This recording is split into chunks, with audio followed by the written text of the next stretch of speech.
Christmas Day in the Morning by Pearl S. Buck. He waked suddenly and completely. It was 4 o'clock, the hour at which his father had called him to get up and help with the milking. Strange how the habits of youth clung to him still. 50 years ago, and his father has been dead for 30 years, and yet he waked at 4 o'clock in the morning.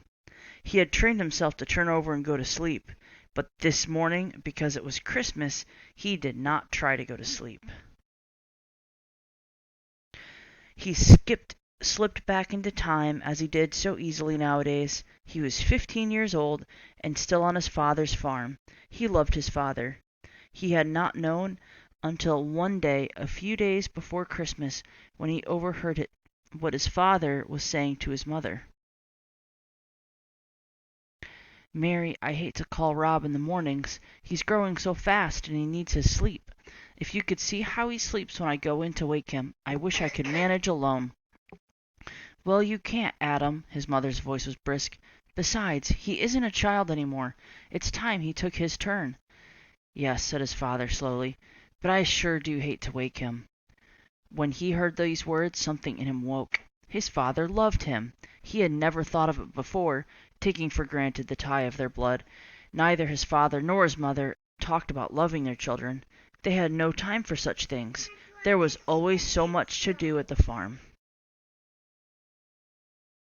Now that he knew his father loved him, there would be no more loitering in the mornings and having to be called again. He got up after that, stumbling with sleep, and pulled on his clothes, his eyes tight shut, but he got up. And then, on the night before Christmas that year, when he was 15, he lay for a few minutes thinking about the next day. They were poor, and most of the excitement was in the turkey they had raised themselves, and in the minced pies Mother had made. His sisters sewed presents, and his mother and father always bought something he needed. Not only a warm jacket, maybe, but something more, such as a book, and he saved and bought them each something too. He wished that Christmas he was 15 he had a better present for his father. As usual, he had gone to the 10-cent store and bought a tie. It had seemed nice enough until he lay thinking the night before Christmas, and then he wished that he had heard his father and mother talking in time for him to save for something better. He lay on his side, his head supported by his elbow, and looking out of the attic window. The stars were bright, much brighter than he had ever remembered seeing them, and one was so bright he wondered if it were really the Star of Bethlehem. "Dad," he asked once when he was a little boy, "what is a stable?" "It's just a barn," his father replied, "like ours." Then Jesus had been born in a barn, and to a barn the shepherds and the wise men had come, bringing their Christmas gifts. The thought struck him like a silver dagger. Why should he not give his father a special gift too? He could get up earlier than 4 o'clock, and he could creep into the barn and get all the milking done. He'd do it alone. Milk and clean up, and then when his father went in to start the milking, he'll see it all done, and he would know exactly who had done it. At 2:45 he got up and put on his clothes. He crept downstairs, careful of the creaky boards, and let himself out. The big star hung over the barn roof, a reddish gold. The cows looked at him, sleepy and surprised.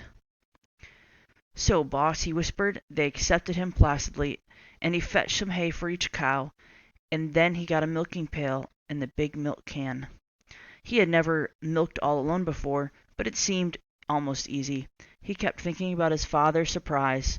His father would come in and call him, saying he would get things started while Rob was getting dressed. He'd go to the barn, open the door, and then he'd go get the 2 big empty milk cans. But they wouldn't be waiting, or empty. They'd be standing on the milk house, filled. The task went more easily than he had ever known it before. Milking for once was not a chore. It was something else, a gift to his father who loved him. He finished. The 2 milk cans were full, and he covered them and closed the milk house door carefully, making sure of the latch. He put the stool in its place by the door and hung up the clean milk pail. Then he went out of the barn and barred the door behind him. Back in his room, he had only a minute to pull off his clothes in the darkness and jump into bed. for he heard his father get up. He put the covers over his head to silence his quick breathing. The door opened. "Rob," his father called, "we have to get up, son, even if it is Christmas." "All right," he said sleepily. "I'll go out," his father said. "I'll get things started." The door closed and he lay still, laughing to himself. In a few minutes his father would know. His dancing heart was ready to jump from his body. The minutes were endless. 10, 15, he did not know how many, and he heard his father's footsteps again. The door opened and he lay still. "Rob!" "Yes, Dad?" His father was laughing, a queer, sobbing sort of laugh. "Thought you'd fool me, did you?" His father was standing beside the bed, feeling for him, pulling away the cover. "It's Christmas, Dad." He found his father and clutched him in a great hug. He felt his father's arms go around him. It was dark, and they could not see each other's faces. "Son, I thank you. Nobody ever did a nicer thing." "Oh, Dad, I want you to know I do want to be good." The words broke from him of their own free will. He did not know what to say. His heart was bursting with love. "Well, I reckon I can go back and sleep," his father said after a moment. "No, hark.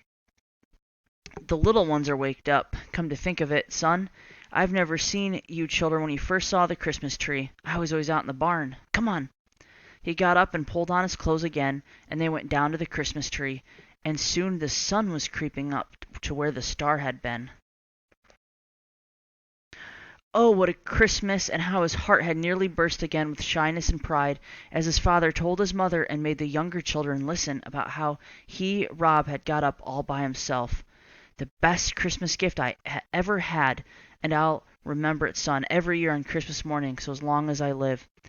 They had both remembered it, and now his father was dead. He remembered it alone. That blessed Christmas dawn, when alone with the cows in the barn, he had made his first gift of true love. The end.